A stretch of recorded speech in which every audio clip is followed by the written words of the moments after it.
Labą dieną visiems, maloni publika. Šiandien sveikinusi su jumis tokia proga, jog šių metų vasario mėnesio 12 dieną baigėsi mūsų 30 mėnesių trukęs projektas socialinės integracijos stiprinimas taikant ABA metodiką vaikams ir jaunuoliams, turintiems autizmo spektro ir kitų raidos sutrikimų.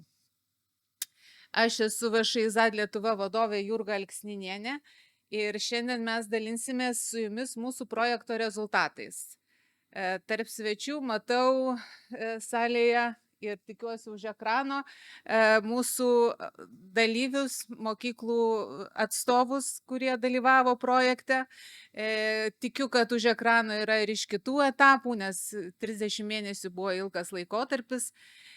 Turime savo ilgamečius partnerius, su kuriais bendradarbiaujame jau nebe pirmus metus. Tai labai malonu, kad atvykote ir ar kad prisijungėte prie nuotolių prie šito renginio.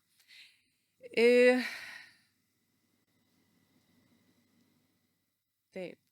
Čia yra mūsų, trumpai priminsiu mūsų programą, kad aš apžvelgsiu mūsų laikotarpio 21 rugsėjais, 24 vasaris projekto tikslus, rodiklius ir rezultatus, pasidalinsiu įžvalgomis, mūsų sėkmės istorijomis ir mūsų tikėtinų tęstinumu. Po manęs kalbės mūsų supervizorė ir IZAD įkūrėja Australijoje, klinikinė psichologė Jūra Tender. Jinai dalinsi savo ilgametę patirtimi su vaikais ir paaugliais turinčiais ASS. Šitą trumpinį vartosim ir toliau, tai autizmo spektro sutrikimas, apie paauglius ir vaikus gyvenančius ir besimokančius Australijoje. Papasakos apie įtraukti šioje šalyje, kokius turi panašumus ir skirtumus su Lietuva, nes jinai dažnai lankosi ir Lietuvoje, gali matyti tų palyginimų ir pasidalins jais. Taip pat kalbės vėliau mokymų koordinatorė Giedrė Skaisgirytė Kairė ir Darija Bambalaitė, kurios dėstė mokyklos teorinius praktinius mokymus apie sėkmingą įtrauktį ir mokymo pritaikymą vaikui, remiantis ABA principais. Tai toks planas buvo iki vakaro, kol sužinojom, kad susirgo Darija ir Giedrė dėstys ir jos temą. Taigi, o antroje dalyje savo įspūdžiais pasidalys kelios mokyklos dalyvės iš Palangos Baltijos ir Prieno Ąžuolų pagrindinės mokyklų. Esat laukiami užduoti klausimus po kiekvieno pranešimo ar nuotolyje, kas yra Zoom laukelyje, matys tuos klausimus, o taip pat galit tą daryti ir salėje, ar vėliau diskusijų metu pasisakyti iš vietos. Taip, taigi, šis projektas yra finansuotas 2014-2021 metų Europos ekonominės erdvės programoje Sveikata pagal kvietimą socialinės integracijos stiprinimo mechanizmai vaikams ir jaunuoliams su aukštos rizikos elgsena ir ar nepalankių aplinkų. Ši Europos ekonominės erdvė ir Norvegijos finansiniai mechanizmai, kurie remia mūsų projektą, kaip ir daugelį kitų projektų, turi tokį šūkį: kartu už žalią, konkurencingą ir įtraukią Europą. Šis šūkis ne veltui toks, jisai atspindi sritis, kurios yra finansuojamos, tos sritys yra plačios labai, tai yra aplinkosauga, žalia, energetika, teisingumas, pilietinė visuomenė, kultūra, mokslas, tyrimai, verslas, inovacijos, tame tarpe ir sveikata. Skiriamas dėmesys ir lėšos mažinti ekonominę ir socialinę nelygybę Lietuvoje, stiprinti žmogaus teisių padėtį. Mūsų projektas pateko po sveikatos srities skėčių, tai yra pagalba Lietuvos mokymo įstaigoms bei šeimoms, ugdančioms ir auginančioms vaikus su autizmo spektro sutrikimu ar kitais vystymosi raidos sutrikimais. Tokiu būdu Europos finansiniai mechanizmai prisideda prie mūsų šalies socialinės vaikų ir jaunuolių su specialiais poreikiais ir integracijomis į visuomenę. Įgyvendinant programą Sveikata, Lietuvoje buvo siekta stiprinti psichinę sveikatą ir jos paslaugos bendruomenėse bei gerinti vaikų ir jaunimo gerovę, kuriant pagalbos būdus, metodus pažeidžiamiems vaikams ir jaunimui. Kas dalyvavo mūsų projekte? Tai projekte dalyvavo 10 Lietuvos savivaldybių. Projektas prašė, kad jos būtų mažesnės ir vidutinės. Toks buvo sąlyga projekto. Mažesnis tai neblogesnis, mažesnis kaip tik tai yra gerai, mes labai buvom jaukiai ir maloniai priimti. Prasidėjo mūsų projektas Birštono gimnazijoje, Šiaulių Voveriškių mokykloje, toliau tęsiasi Šilutės Žibų pradinė mokykla, Senųjų Trakų Kęstučio pagrindinė mokykla, Jurbarko Vytauto Didžiojo progimnazija, Prienų Ąžuolo progimnazija, Palangos Baltijos pagrindinės mokyklos, Senosios Varėnos Andriaus Ryliškio pagrindinė mokykla, Kelmės Aukuro pagrindinė, Jonavos Neries pagrindinė mokyklos.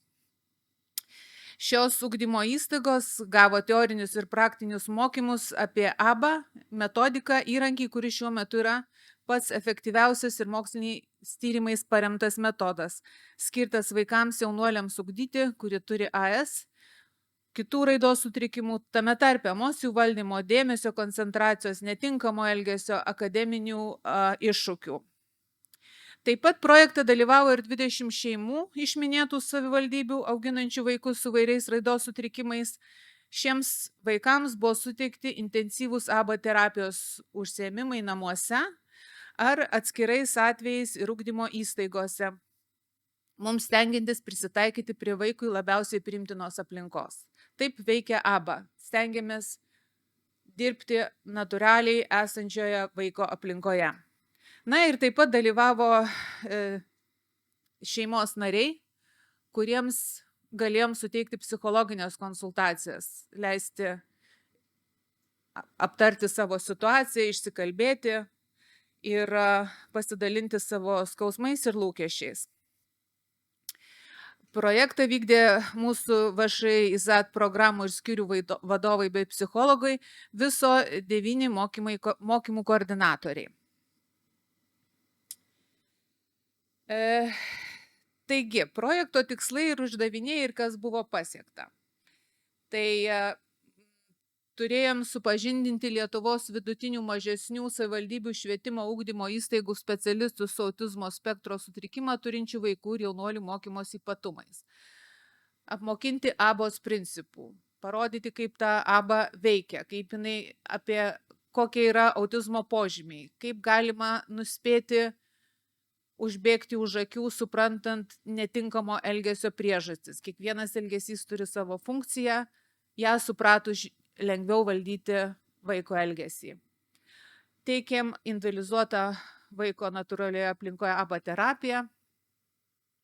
Čia matot mūsų vizitas į Andriaus Ryliškio Senosios Varėnos pagrindinę mokyklą, pirmas susipažinimas ir įvadas į ABA terapiją. Dirbdami su šeima, projektavom, dėliojom individualizuotas prie vaiko pritaikytas programas, išsidiferencijavom tikslus, kas svarbiausia šiuo metu, kokie iššūkiai tėvams šiuo metu yra patys aktualiausi, susidėjom tų tikslų hierarchiją ir mažai žingsneliais dirbom nuo apsijaukinimo, nuo įjungto siurblio iki išėjimo į gatvę, nuo sustabdymo savęs žalojimo, komunikacijos, socialinių įgūdžių vystymo, draugų susiradimo, finansinio raštingumo žinojimo. Ta sritis yra tikrai plati, kur galėjom kažkiek prisidėti prie šeimų esamos situacijos. Na ir manau, buvo visai vertinga pasiūlyti projekto rėmuose psichologinės konsultacijas tėvams ir globėjams. Buvo tėvelių, vyrų, kurie sakė, turėjau progą pirmą sykį pasikalbėti, kaip aš jaučiuosi. Tai tokių istorijų yra kelios ir jos malonu, kad žmonės galėjo atvirai pasisakyti ir pasidalinti savo emocinę būklę, ir kuri kartais atrodo beviltiška ir be išeities. Na ir taip pat projekto rėmose išsivertėm ir iš anglų kalbos ir išleidom mokomąją medžiagą, 2 knygas ir 3 pratybų dalis, kurias naudojame projekto mokymuose, tiek šeimose, tiek mokyklose. O dabar apie kiekvieną rodiklį šiek tiek išsameu pakalbėsiu. Priminsiu, kokias mes temas mokyklose palėtėm. Kalbėjom apie autizmo spektro sutrikimo požymius, kaip jie keičiasi vaikui augant. Dažnas mokytojas sakė, ai, taigi aš turim tokį. Tą požymį turim ir tą atpažįstu, ir tą žinau. Abos terapijos pagrindus dėstėm. Kalbėjom apie įtrauktį, kodėl tai pagalba vaikui, bendraklasiams, kaip tai ugdo empatiją, kokią tai naudą atneša įprastos neurotipinės raidos vaikams ir bendrai bendruomeniai. Susidėliojom komandos darbus, susidėliojom, iš ko susideda komanda, kaip pasiskirstyti vaidmenėmis, kas gali vieno vaidmenį pakeisti kitu. Komanda yra nemažas sudėtinis darinys, tai ne tik tai vaikas ir mokytojas, komanda tai yra ir administracija, ir tėvai, ir asistentas, ir specialieji pedagogai. Taip pat kalbėjome apie mokytojo padėjėjo vaidmenį, ką reikia daryti ir ko vengti. Svarbiausia ir taip pat žinoti, kur nebėra mokytojo padėjėjo vaidmuo. Ir kartais jam priskiriama per daug dalykų, kurių jis gal ir neturėtų daryti, arba atvirkščiai neišnaudojami visi jo gebėjimai ir funkcijos. Taip pat teorijoje ir praktikoje buvo, tikrai žinau, skirta nemažai dėmesio į vizualinių priemonių naudojimą mažinant nerimą ar probleminį elgesį, arba mokant akademinių įgūdžių. Na ir dar 2 temos – probleminis elgesys, jo valdymas ir mokymo pritaikymas individualiems mokymosi poreikiams. Štai tiek mokytojų, 357 mokytojai, kurie bent vieną kartą atėjo ir apsilankė mūsų praktiniuose arba teoriniuose mokymuose. Tai projektas buvo suskirstytas į 5 etapus po 2 savivaldybės. Ir žinoma, ugdymo įstaigos skiriasi savo dydžiu ir apimtim, ir savivaldybės skiriasi, tai čia nelyginam, kurios buvo aktyvesnės, kurios buvo pasyvesnės, čia neverta rungtyniauti, bet tikiuosi, kad tie, kurie lankėsi, tikiuosi, kurie klausė, turėjo kokios nors toliau liekamosios vertės, o daugiau negu 1/4 nuo šių žmonių specialistų išklausė 90% visų teorinių ir praktinių mokymų valandų. Tai kokias kompetencijas mokytojai įgijo. Čia mes Palangos Baltijos pagrindinėje mokykloje buvo ABA terapijos pagrindų taikymas, funkcinė analizė, užduoties analizė, sufleravimas, įtvirtinimas, pastiprinimas, atskirų bandymų treniravimas, mokyklos komandos suformavimas, susidėliotos komandos, bandymai, scenarijų kūrimai, kaip tas veikia, kas neveikia, iššūkius keliančio elgesio funkcija, priežastys, suvaldymo strategijos, alternatyvioji komunikacija, kaip mokymas pritaikytas individualiems poreikiams. Ir taip pat labai svarbi dalis asistento funkcijos vieta komandoje ir koks jo yra vaidmuo.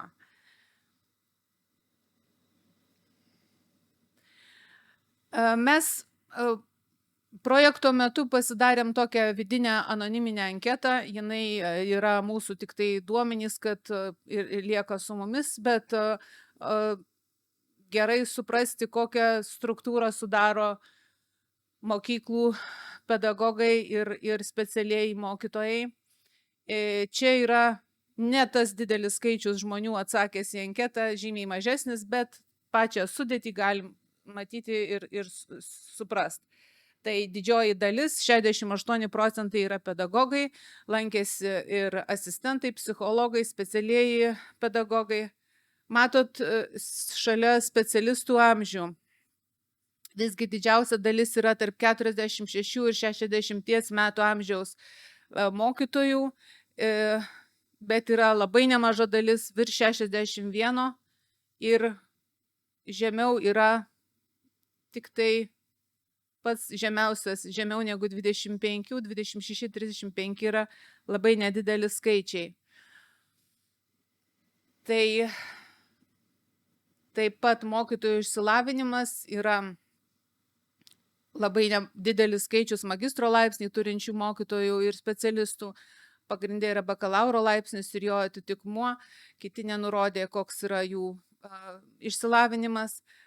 Darbo patirtis mokykloje, atkreipkite dėmesį, nuo 31 metų ir daugiau yra 26,35 procentai. Kokią milžinišką patirtį mokytojai turi ir taip pat nuo 21 iki 30 metų, kurie dirba mokykloje, panašu, kad jie dirba visą savo gyvenimą ir tikrai patirtis yra stulbinančiai didelė. Čia pasižymėjom, kiek vaikų su ypatingais poreikiais klasėse yra ir dauguma nurodė, kad turi 5 ir daugiau, taip pat 3 ir 4, tarp 3 ir 4 mokinių. Reiškia, išvengti mokinio su poreikiais, specialiaisiais poreikiais praktiškai darosi neįmanoma ir tam iš tikrųjų reikia įrankių ir pasiruošti. Klausė mokytojo, ar jie supranta, kaip mokyti mokinius su autizmo spektro sutrikimu. Nėra nei vieno, kuris sakytų, kad nesuprantu visiškai. 52 procentai jaučiasi gana stipriai, čia atsakė nuo 1 iki tarp 1,5 ketvirtą vertino save, 19 procentų vertino 5, reiškia yra pilnai pasiruošę, supranta ir turi patirties. Ir visgi nemaža dalis, 20 procentų ir 9, tos patirties jiems trūksta, jie turi dėl to abejonių ir nerimo. Dėl įsivertinimas dėl bendradarbiavimo su agentūromis ir pagalba iš šalies. Tai čia turėjau omeny ne tik tai mus, kuris šitas projektas įgalino mus pasiūlyti savo paslaugas palyginti trumpų laikotarpių, bet bendrai. Tai tikrai yra nemaža dalis, 38 procentai ir 45, kurie mato naudą iš to, iš mokymų, žiūri objektyviai, pozityviai į mokymą vaikų su iššūkiais. Tačiau yra ir tų mokytojų, kurių 12 ir 5 procentai, kurie gal turi šiek tiek daugiau nusivylimo ar netikrumo dėl to, kad mokymai iš šalies padės pakeisti situaciją. Nėra nei vieno, kuris būtų sakęs, kad nereikalinga bendradarbiavimas iš šono. Ir dar dėl užtikrintumo, ar gaus mokytojai pagalbą iš mokyklos, iš valstybės, iš supratingumo, tai iš tikrųjų 4 ir 5 pasirinko 18 ir 10. Mokytojai sako, kad jiems tikisi, kad ir mokyklos administracija suteiks ir metodinės medžiagos, ir informacijos, kad gaus papildomų valandų ruoštis pamokoms, gaus didesnį finansavimą, bet yra nemaža dalis, kurie turi dėl to abejonių. Na, į klausimą, kokie bent keli teigiami įtraukę ugdymo rezultatai galėtų būti pasiekti Lietuvoje, be to, kas čia pavaizduota skaidrėje, mokytojas sakė, kad mokydamiesi vaikai bendroje klasėje taps simpatiškesni ir tolerantiškesni. Mažinamas mokinių skaičius klasėse dėl spec poreikių mokinių. Mokiniai turintys negalią ar spec ugdymo poreikių turėtų galimybę pajusti sėkmę ugdydamiesi bendroje klasėje. Viena mokytoja rašė, labiausiai man rūpi visi mokiniai ir su specialiais poreikiais ir be jų. Ir sakytume, kad tokia apibendrinanti nuomonė vienos mokytojos yra, kad daugeliu specialiųjų poreikių mokiniams yra būtina socializacija. Jis turi bendrauti su savo bendramžiais. Ta mokykloje yra nemažai mokomų dalykų. Muzika, dailė, technologijos, fizinis ugdymas. Kitų pamokų metu galėtų būti dirbama arba individualiai, arba mažomis grupėmis. Apie mokyklas daugiau papasakos mūsų mokymų koordinatorė Giedrė, kuri vėliau prisijungs. O dabar dar pasakysiu, kaip mums sekėsi šeimose. Tai lankėmės 20 šeimų, vizitai į namus, darbas su vaiku, intensyvi abos terapija, konsultuojant tėvelius, susidarant bendrą planą, išsikeliant tikslus ir kaip jų siekti. Čia tie tikslai, kuriuos buvom susidėlioję, skirtingai pagal kiekvieną vaiką, nes vaikų diapazonas labai skyrėsi. Vienam reikėjo tik socialinių įgūdžių, kitam reikėjo pagalbos kalbėti, komunikuoti, alternatyvę komunikaciją. Turime ir gražių sėkmės istorijų, ir viena tokia ypatinga yra, čia ne ta mergaitė, čia asociatyvi tik nuotrauka, bet turėjom paauglę, kuri turėjo savęs daug žalojančio elgesio, daug nerimo, pykčio, manijų ir nebegalėjo mokintis savo bendroje klasėje. Ir taip jau tęsiasi keli metai, turėjo namų mokymą, buvo visai atsitraukus, skriaudė savo artimuosius ir pati save. Ir kai mes pradėjom dirbti projekto metu, jinai po truputį pradėjo grįžinėti į mokyklą, bet vėlgi labai individualiai, atskiroji klasiai, kelios pamokos, be jokių vaikų, nes turėjo daug įvairių baimių dėl mokyklos. Ir štai viena iš mūsų mokymų koordinatorių, Monika, rado tokį gerą ryšį su mergaitė ir pradėjo ją mokinti ir atpažinti savo kylančias neigiamas emocijas, kaip jas nuspėti, kaip užbėgti už akių tai kylančiai neigiamai bangai, pasišalinti, išlaukti, pralaukti, kol ta banga praeis, suvaldyti kylančią agresiją prieš save ir prieš kitus, ir kaip jos elgesys veikia kitus žmonės. Išmoko pritaikyti socialiai priimtiną pokalbį, susipažino su savo diagnozę ir išmoko finansinio raštingumo. Ir projekto pabaigoje mergaitė sakė, kad kitais metais planuoja grįžti į savo klasę ir žadėjo nieko nebebijot. Tai mes galvojam, čia yra tikrai labai didelis pasiekimas. Tėvų atsiliepimai po ABA terapijos.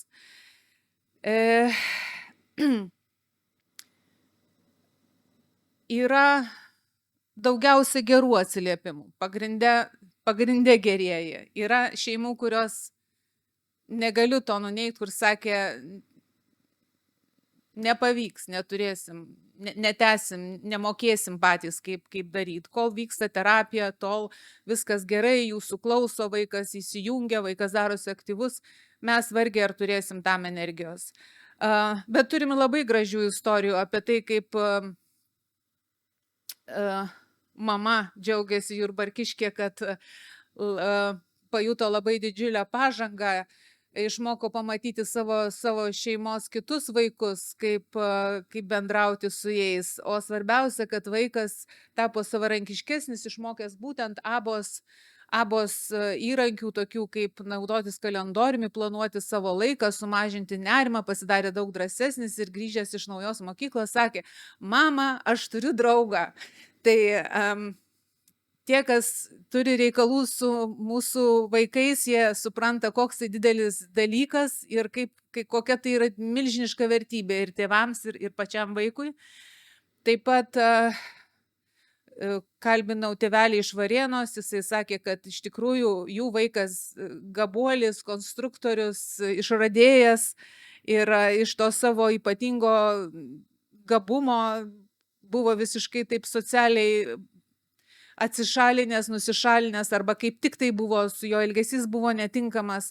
Ir tėvas sako, kad iš tikrųjų abos tos terapijos padėjo jam suprasti savo netinkamą elgesį, kokios jos yra priežastys ir kokios bus pasiekmės.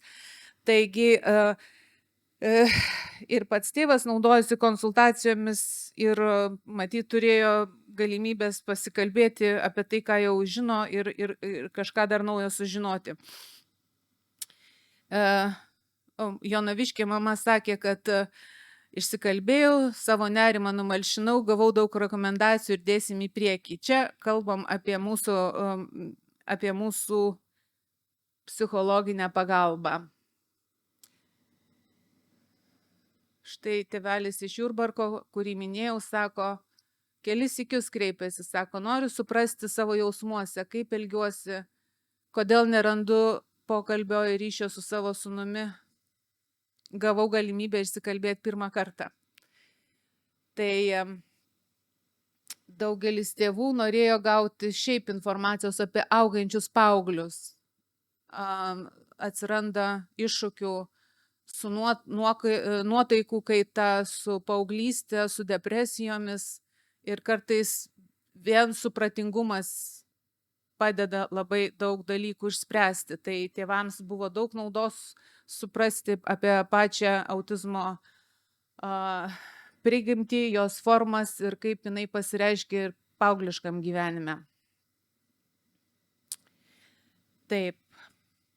Na ir taip pat mes išsileidom puikias knygas, kurias turėjo progos pasinaudoti ir mokyklos. Visos šitos knygos yra mokyklų bibliotekose. Tai Galvok, ką galvoji, Julie Johnson ir Lee Hay.